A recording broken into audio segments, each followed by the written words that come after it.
do Evangelho, do Pentateuco e, acima de tudo, estamos alicerçados em ciência, em religião e em filosofia. E falando em doutrina espírita, nós vamos falar de amor, nós vamos falar de esperança, nós vamos falar em misericórdia, nós vamos falar em tantas coisas boas e principalmente em caridade. Caridade. Nós hoje vamos falar sobre caridade para com os criminosos. Esse assunto está lá no item 14, capítulo 11 do Evangelho segundo o Espiritismo. Nós vamos fazer o seguinte trabalho: nós vamos ler alguns textos que eu marquei desse capítulo. A seguir vamos ver uma questão do Livro dos Espíritos. E eu quero apresentar para vocês uma senhora maravilhosa que eu tive a oportunidade de conhecer. Essa senhora já desencarnou com 102 anos em 2014. Eu tenho certeza que todos vocês, assim como eu, vão ficar maravilhados com a história dela, que é a Dona Maria Tavares. E por fim, voltamos ao Evangelho e vamos falar novamente em relação à caridade com os criminosos. Como a colega falou, meu nome é Celso, eu trabalho no anexo do Cefar, que é lá no Mulher. Sou um trabalhador, sou um estudante dessa casa, adoro o Espiritismo. O Espiritismo está dentro de mim, assim como eu espero que esteja também com vocês. Ok, gente? Então vamos lá ao nosso trabalho de hoje, né? Que é a caridade com criminosos.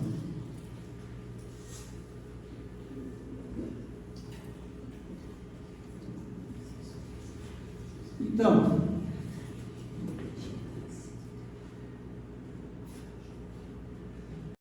o que nos fala lá essas partes que eu assinalei, né? No capítulo 11? Caridade para com os criminosos. A verdadeira caridade é um dos mais sublimes ensinamentos que Deus deu ao mundo. Deve existir entre os verdadeiros discípulos de sua doutrina uma fraternidade completa. Deveis amar os infelizes, os criminosos, como criaturas de Deus, as quais o perdão e a misericórdia serão concedidos se arrependerem como vós mesmos. Não julgueis, meus caros amigos, porque o julgamento que fizerdes vos será aplicado mais severamente ainda, e teis necessidade de indulgência para os teus pecados, sem cessar. Não sabeis se há muitas ações que são crimes aos olhos de Deus, de pureza, e que o mundo não considera sequer como faltas graves? A verdadeira caridade não consiste somente na esmola que dais, nem mesmo nas palavras de consolação com as quais podeis acompanhá-la. Não é só isso que Deus exige de vós. A caridade sublime, ensinada por Jesus, consiste também na benevolência concedida sempre e em todas ao vosso próximo. Bom, aí nós vamos chegando aqui ao nosso trabalho realizado. A pergunta 886, você desculpa, eu não estou acostumado muito com o microfone. A pergunta 886, que está lá no Livro dos Espíritos, na parte terceira, no capítulo 11, ela diz assim: qual é o verdadeiro sentido da palavra caridade, como entendia Jesus? E a resposta que foi nos dada pelos Espíritos é benevolência para com todos, indulgência para com as imperfeições dos outros e perdão das ofensas. Então nós vamos ver cada uma delas agora, tá? Benevolência. O que é benevolência? É bondade, é excesso de boa vontade em relação a outra pessoa. Tolerância, que é tolerante, indulgente, que perdoa com facilidade, de natureza boa, benévola, que trata alguém com bondade, expressando característica ou particularidade de benevolente, bom, benigno e tolerante. E a indulgência, disposição para perdoar culpas ou erros, clemência, misericórdia, absolvição de pena, ofensas ou dívida, desculpa e perdão, remissão de pena ou de ofensas ou de dívida, desculpa e tudo, ato pelo qual uma pessoa é desobrigada de cumprir o que era seu dever ou por obrigação, que competia existiu. Vejam bem que uma está contida na outra. Benevolência, indulgência e perdão são quase a mesma coisa. A benevolência é o ato de ter bondade. Indulgência é nós não julgarmos os atos de nossos irmãos, o que pode acontecer conosco, pode até já ter acontecido conosco, aquela falha que o irmão no momento está cometendo. E o perdão, esse perdão que a gente tanto fala, ele é muito complicado. A gente fala tanto em perdão, mas o perdão não é uma coisa muito simples, não é uma coisa muito fácil de se dar. Porque primeiro a gente tem que se perdoar, para depois perdoar o nosso inimigo, aquela pessoa a qual a gente tem desavença. Muitas vezes nós temos desavença com pessoas que nem conhecemos, nós simplesmente não gostamos dela. Artistas de televisão, vizinhos na qual a gente nunca teve, sequer trocou uma palavra. Esse cara é um chato, é nojento. Ele passa aqui na frente da minha casa, ele não me dá bom dia, não me dá boa tarde. Mas sabe lá o que está acontecendo na cabeça daquele irmão? Por que nós não fizemos a nossa parte, não damos um bom dia para ele, boa tarde para ele? Por que nós não podemos perdoá-lo se ele realmente é uma pessoa assim? Por que isso me incomoda? Por que me incomoda tanto isso? Me incomoda a mim, não a ele nem sabe que eu existo. Então o perdão, gente, é uma coisa que a gente tem que trabalhar. E trabalhar muito. Não é aquele perdão que a mamãe dá para a gente quando a gente faz uma arte, né? E isso eu era bom quando eu era do Rio. Olha, não vou te dar castigo, nem vou te dar uma palmada. Naquele tempo podia se dar uma palmada, né? Mas não faz mais isso. Esse é o perdão da mamãe. Não é verdade? Então, essas três palavras, elas nos traduzem grandes sentimentos que devemos ter com qualquer pessoa. Porque independente da caridade que nós estamos falando entre nós aqui no Centro Espírita, praticamos a caridade moral, praticamos a caridade material, que de certa forma é a esmola, e aquele cidadão, aquele irmão que recebe esse material da gente, essa roupa usada, ou nova, que seja, a comida, ou uma coisa assim, que seja, ele é um trabalhador. Ele deve ter os seus sentimentos, ele deve ter o seu orgulho, embora o orgulho não seja uma coisa maravilhosa, nem boa de se falar, né? Devemos estimular o orgulho da gente, mas para ele, como cidadão, como pai de família, estar desempregado e passando por uma necessidade nesse momento, em busca de um alimento para sustentar os filhos em casa, é muito vexatório. Então, quando a gente prega essa esmola, quando a gente dá essa caridade, quando a gente faz essa caridade, a gente tem que ter muito cuidado com aquele irmão. Muito. Lá no cantinho tem uma palavra do mágoa. Então nós estamos com orgulho aqui, irmão. E a gente se magoa. Nós somos seres humanos. Todos nós gostaríamos de estar provendo a nossa família, não só materialmente, mas espiritualmente também, não é verdade? Então, aquela pessoa que recebe aquele carinho, aquele material, aquela cesta básica que vai para ele, não é só a cesta básica, não é só o arroz, o feijão, é o nosso amor que tem que ir ali dentro. É a esperança de que ele vai ter uma vida melhor, já que nós temos essa vida um pouco melhor que a dele, porque nós estamos dando, nós estamos doando. Então a caridade, ela tem que ser muito pensada, ela tem que ser bastante pensada. Nós devemos ter a capacidade de não só doar, mas também nos doar. Nós, como seres humanos, como espíritos, nos colocar naquele lugar, naquele momento, está extremamente abalado. Não é verdade? Bom, Eu falei para vocês que eu ia apresentar uma senhora para vocês. Não sei se alguém conhece essa moça aí. Essa moça desencarnou em 2014, com 102 anos. A dona Maria Ribeiro da Silva Tavares, eu conheci ela, eu fiz essa palestra pela primeira vez, deve ter sido lá por 2011 e 2012, e eu conheci o trabalho dela. É maravilhoso. Essa senhora, ela não deveria ter mais de 1,50 de altura, mas a grandiosidade da luz que ela transmitia, ela é enorme. A gente vai conhecer um pouco da obra dela agora. Eu vou me dedicar basicamente a falar sobre ela hoje. Que eu adoro, vou continuar adorando, né? Porque ela está lá na pátria espiritual, no mundo maior, rezando por nós aqui, com certeza.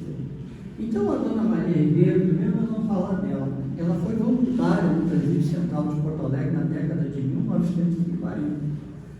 Aos 24 anos, após perder o marido, a assistência social convenceu a diretoria da instituição a dar abrigo a 36 presos.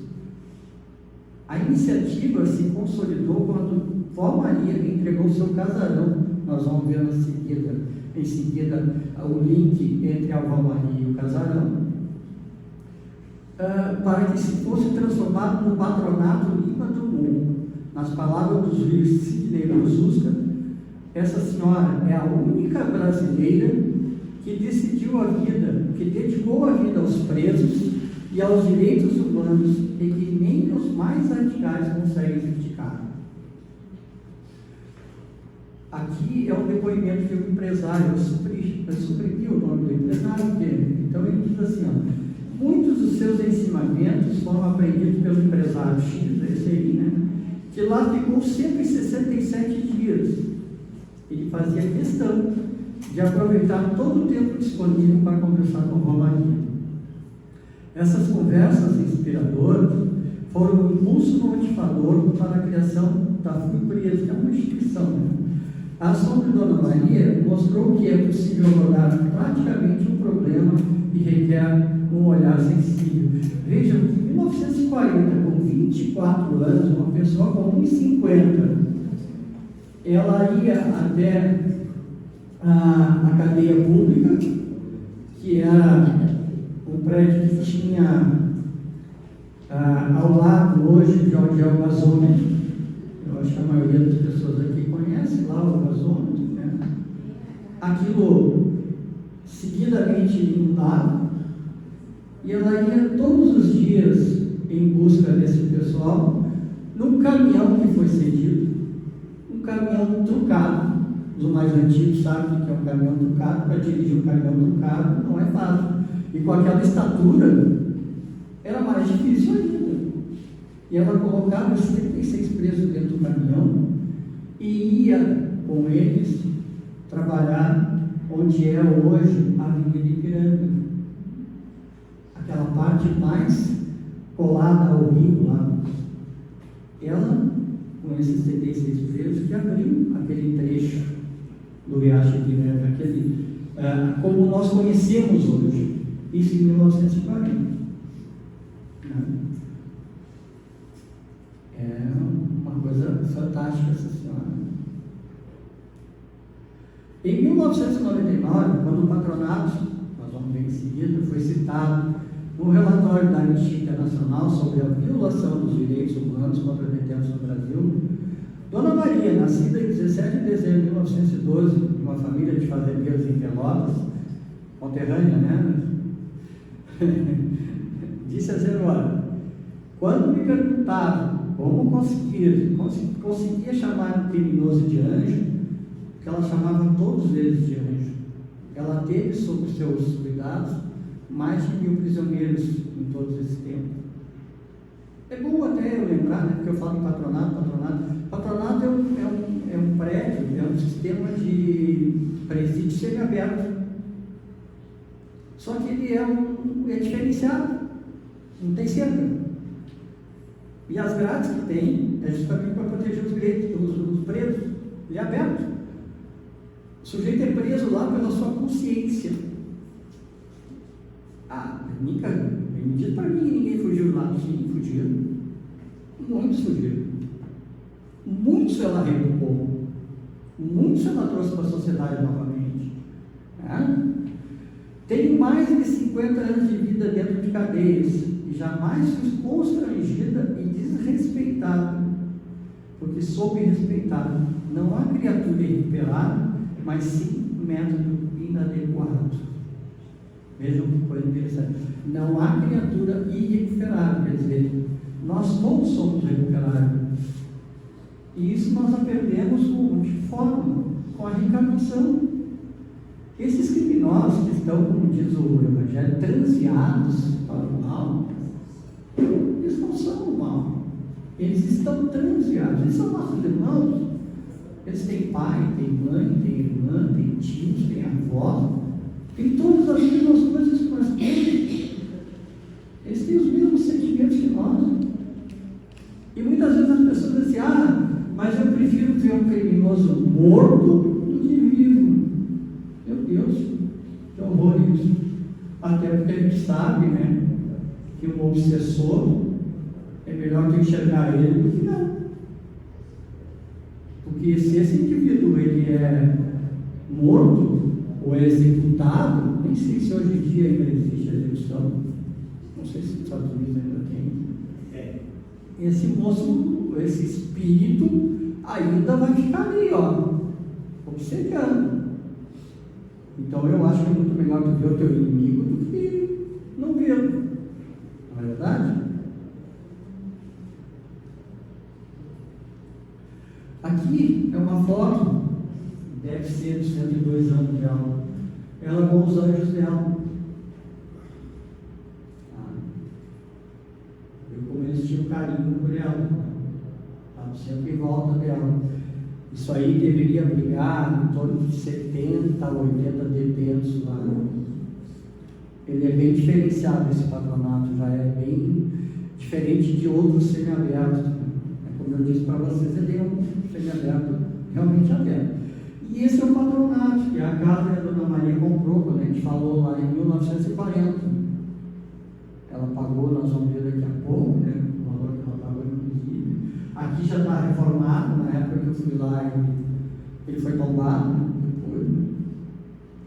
E aí a história do casarão, que fica localizado na Avenida Teresópolis, e tem por finalidade o abrigo de presos nos regimes abertos e semiabertos, porém o patronato não somente abriga esses presos, mas oferece também orientação técnica profissional para a reinserção deles na comunidade após a libertação.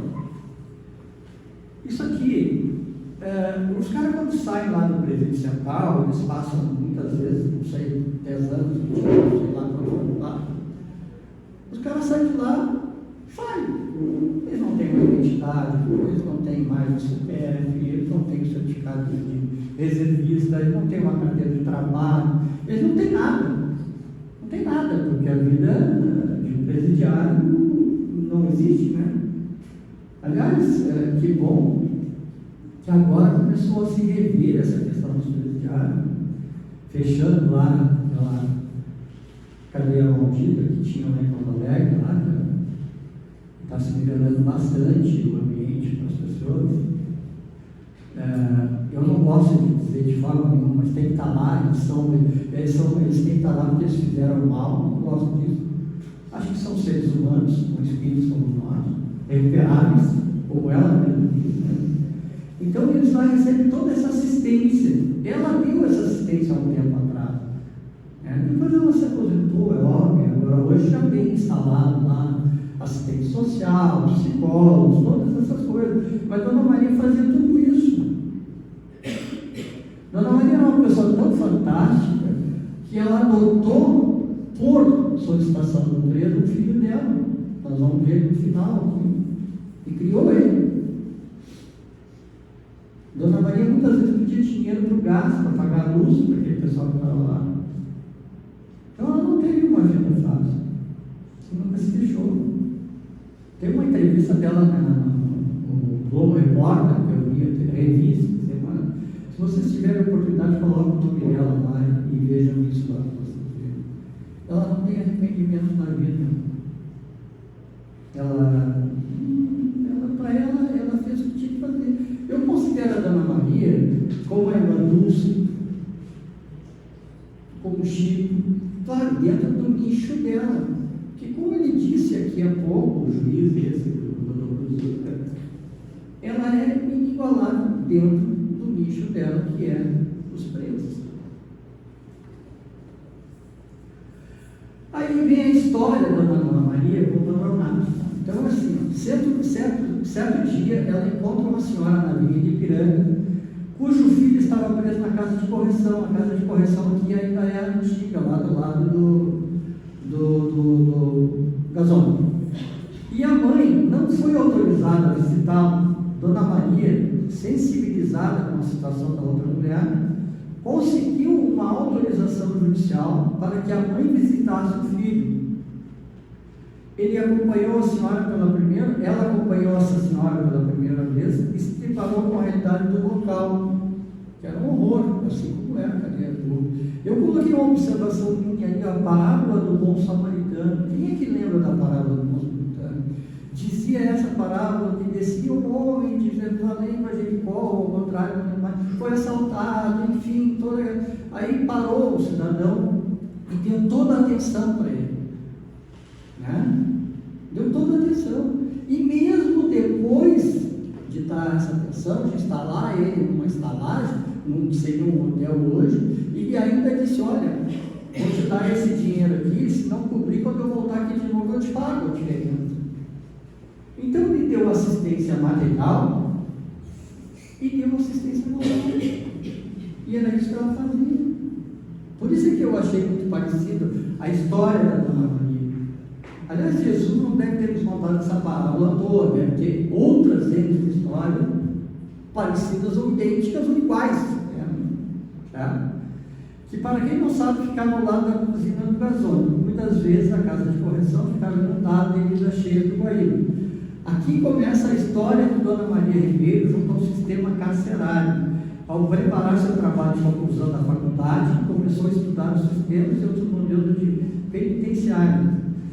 E antes mesmo de se formar, mas já como funcionário da prefeitura, redigiu um ofício e pediu a assinatura do prefeito para que as 36 pessoas, que eu já falei, ajudassem na obra de canalização do arroio de dilúvio. O juiz responsável ainda cedeu 2 caminhões para que os presos fossem levados ao local de trabalho e voltassem para a casa de correção à noite, mesmo achando que poderia haver uma fuga em massa desses homens. Olha que interessante, né? Ela trabalhava com confiança e o juiz confiou nela. Hoje em dia alguém faria isso? Se a gente não consegue nem muitas vezes apadrinhar uma criança num orfanato, imagina um presidiário.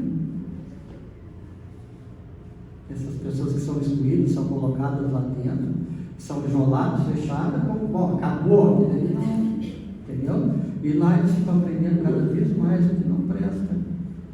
Não é verdade? Esses presos foram que sugeriram a Dona Maria a criação do patronato, a compra daquela área de 1,35 hectares do bairro Teresópolis. O casarão foi comprado por 8 mil cruzeiros na época, das quais 3 mil saíram do bolso da Dona Maria. A partir desse momento surge um conceito diferente de família grande e singular como uma outra. Que família bonita, né? Imagina tu agregar, juntar 40, 50, 70 presos, assassinos, estupradores, todo tipo de criminoso num determinado lugar, e conviver com eles. Movida principalmente pela confiança, e essa era a palavra-chave que regia a nova casa, pois Dona Maria acreditava que não são criaturas equilibradas, mas existem métodos convencionais. Isso aqui, inclusive, tinha uma placa lá, quando eu fui visitar lá o patronato. Ela procurava em cada um deles aquilo que havia de bom, por menor que fosse. A partir daí, o trabalho individual de melhoria inicia, executando sucesso na recuperação e ressocialização dos detentos, procurava o que há de bom. O nosso senso crítico, normalmente, o que é de final da sua vida, Maria resolveu continuar morando no terreno patronado, onde tinha uma casinha de madeira e era cuidada pelos presos. Ela faleceu aos 102 anos, em 21 de setembro de 2014, e seu caixão foi carregado pelos seus anjos, os detentos. Ela sentava, depois a gente vai ver a foto mais adiante aqui. Ela tinha o patronato era aqui do lado direito, olhando de frente, e do lado esquerdo tinha uma casinha dessas pré-fabricadas. E ela morava naquela casa. Sol, chuva, frio, vento, não importava.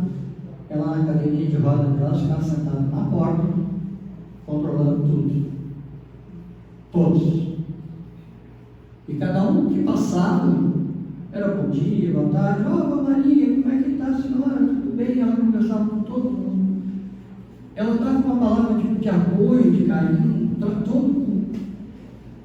Ela nunca perguntou ao preso por que tu está aqui. Porque ela acreditava na recuperação de todos eles. Ela acreditava que eles eram o que o Evangelho nos diz, né? Espíritos transviados do bem. Ela acreditava que era possível fazer daquela pessoa ali um ser humano digno novamente. E aí a gente fica pensando assim, gente, nós somos seres imortais. Nós já vivemos muitas vidas e viveremos muitas outras. Como é que podemos criticar culpar uma pessoa que em determinado momento da sua vida teve uma fraqueza? É revoltante mãe jogando filha pela janela? É revoltante os pedófilos? Assassinato? Mas Jesus nos disse que nós somos todos irmãos. Não nos disse que ele não deixaria se perder nenhuma das ovelhas do seu pai. Então esse irmão que está temporariamente fora do seu caminho, ele vai estar junto com a gente ali adiante. Porque nós somos uma fraternidade, nós somos todos amados por Deus. Esse Pai maravilhoso que nos perdoa, esse Pai que não nos julga, que nos dá tantas chances quanto necessárias. E por que não daria para o criminoso, gente? Será que é só o bonzinho que tem o céu? Hoje, a gente que estuda um pouco a doutrina espírita já sabe que não existe céu nem inferno. Mas será que são poucos que vão para o céu? O resto tudo vai para o inferno e fica lá o resto da eternidade lá no inferno.